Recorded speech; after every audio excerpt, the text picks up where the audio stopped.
But you have prayed already. And I thank God that there is already, wow, acceptance. You will not have some conversation or argument with those people.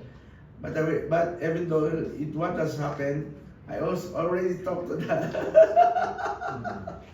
And I make it at what's it called, this apologetic way to interpolate why they failed me. The other same with their people, they shouting each other, blah blah blah blah. But it's a rabbit, they shout each other, why, like that. And when it comes to my part, I smile. I tell them, since I'm 10 years old, I was already driving, but why you fail me? And they explain like this, like that, and I said, okay, thank you, next time again. And they said, anytime you could come back. And I think it's business. So, nothing wrong, it's all business. So, the command is do not worry. We thought that these things that are happening for us make us more trouble. No. The Word of God always continue for us that we do not need to worry. This is what God wanted to do in our life. Sometimes we are full of worry, and then these things that worry us make us stress. Diba? Nagiging stress. Kala mo wala kang boyfriend, stress ka, may boyfriend, stress din. Nagiwalay, stress din. Diba? Ang dami. So, remember always that Jesus tell us not to worry about our basic need. Not to worry. Always. Sometimes we worry about the food. We thank God, we're almost 3 years here. Parang kailan lang. First year, same also with my roommate there in my house. We wait for the time that we were going to deploy. We're waiting. And we put it in our mind that we're so privileged that we came here in UAE. How many of you came here in UAE, you have, how much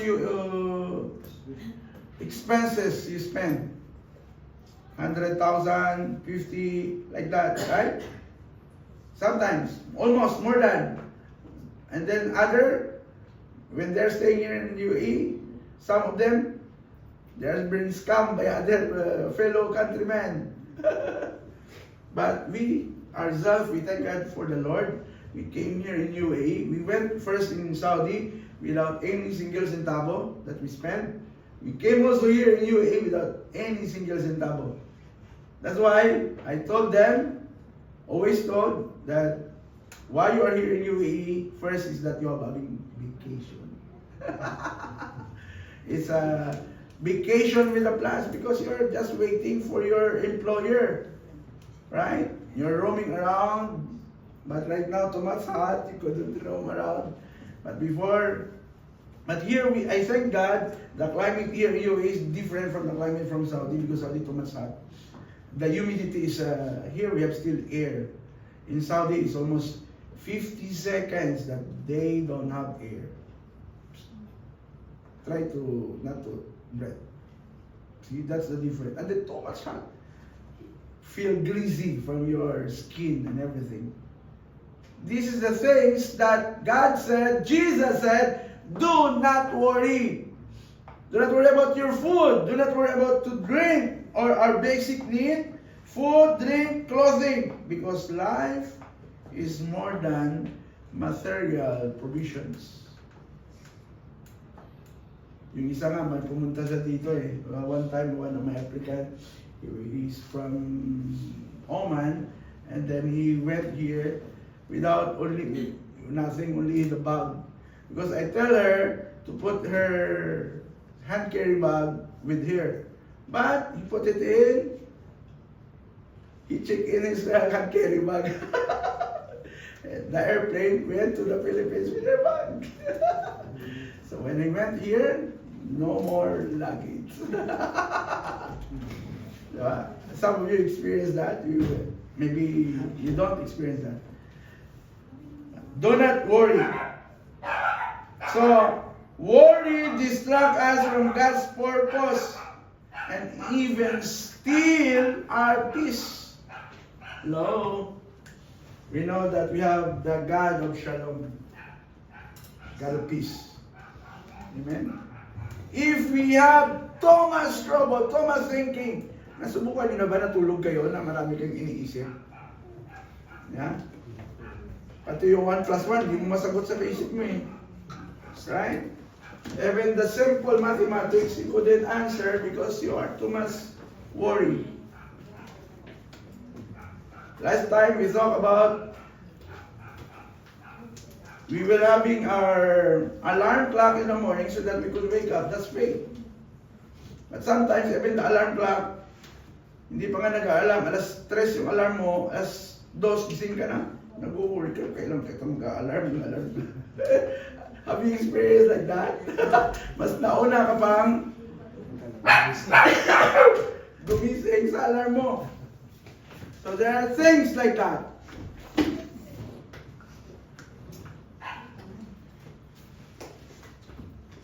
I don't know what is running on our mind. Tapos pag buti wala masyado. Pag nalalagas na yung buhok, nakakalbo na nag-worry. Yung iba naninipis ng buhok, kung ano-ano nilalagay. What, aloe vera, whatever. Yung iba, others, they wanted to become white. They were going to buy, what you call that, glutathione, whatever, vitamins. If you wanted to become white, just consult our doctor, the manager. She has everything. Ate Chang. Later you could meet her. Yeah. All the beauty products, yeah. So don't hesitate. And everything, we have all the, we think we have all the businessmen here. If you have clothing again, we have too much clothing. See? Ate Marie, last time we buy only 2 for 2 pieces, 10, 15 dirhams only. See? That's how much cheap. But if you wanted to go to Okay, sometimes 10 dirhams, 20 dirhams. That's brand new. Okay? So, all of us, a lot of things to worry. But always remember, in everything, we need to pray. It is a command of the heart. We will pray. Pray by prayer and petition with thanksgiving. Present your request to God. Your request. And the last thing is that it is a command that you don't need to worry because it is already written.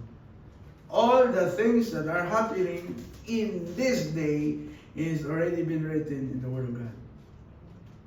We just to enjoy. Instead, we were going to enjoy. Sometimes we worry, malapit na bumalik si Lord. Yeah, I don't know if you are worried that God is coming soon.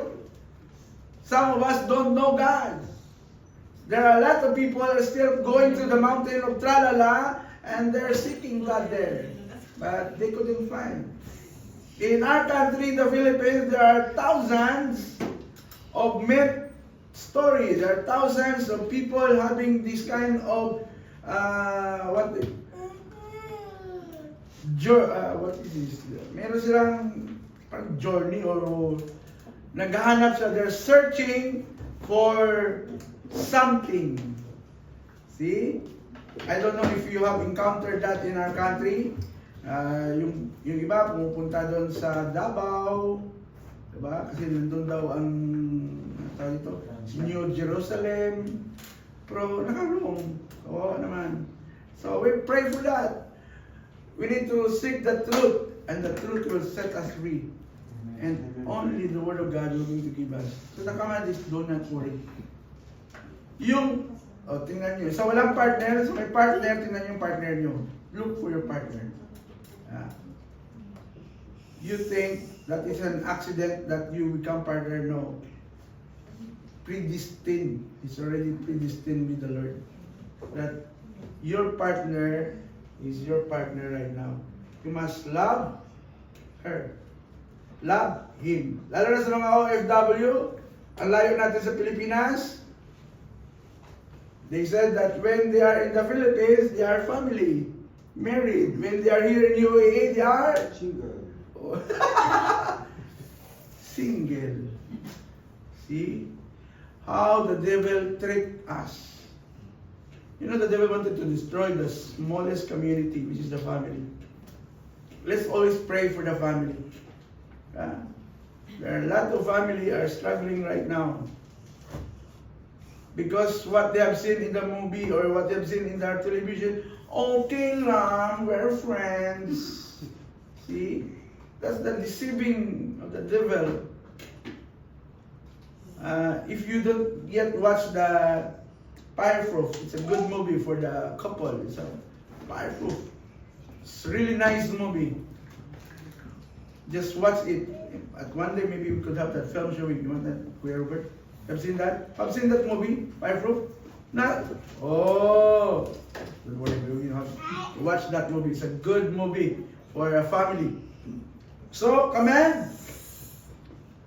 It is a command against. Do not worry. Touch again your neighbor. Say, do not worry. Don't worry. Second is that the example of God's care in creation. In Psalms 37:25, I was young and now I am old, yet I have never seen the righteous forsaken or their children begging bread. Nagutuman mo ba kayo? Sino nagugutom? Iba yung nagugutom sa nagutuman. Right? They are different for those people who are hungry and those people who are very hungry. Right now, when we picture about Africa, what you could see in your mind? Too much poverty, too much no food. But when you go there, no, too much corruption. So we will pray for them. Even in our country right now. See? They're not talking about peso, they're talking billions. Kung pinamigay na lang kaya nila sa atin yun, di ba? Hindi na magkakawatak-watak ang pamilya. I said one time, it's my prayer that I said, so how much is the budget for the Philippines? 6 trillion, right? How much is the population of the Philippines? 117 million. But if you need to give it to the Filipino, only 1 million each or 10 million each, or 1 million per family. If you have 16 in the family, see? But they don't have that mind because they are selfish. And sometimes we get worried. But do not. The Word of God says, God's care in our creations. Even, he says, even the birds of the air. Nakakita na ba kayong, have you seen a bird flying and then suddenly drop by? Or pass by? Have you seen that? Or if you go to target? But you never see a bird. Here, there are sanctuary of birds here, right? Maybe in Mount Plasano, what is this? Mamsar. There is a sanctuary of birds there. You could see them flying, right? Have you seen one of them while they're flying and they suddenly drop? No. No one. Even though this is how the Lord cared for them. God fed them without them planting or storing food. How much more? You check your neighbor. You check your neighbor. How much more for us? God created us. We are so special. We are so unique. Even our God the Father, He sent His only begotten Son for every one of us. That is how special we are. Jesus died on the cross for every one of us. That is how special for us. Sometimes we keep on worrying. Ang dami.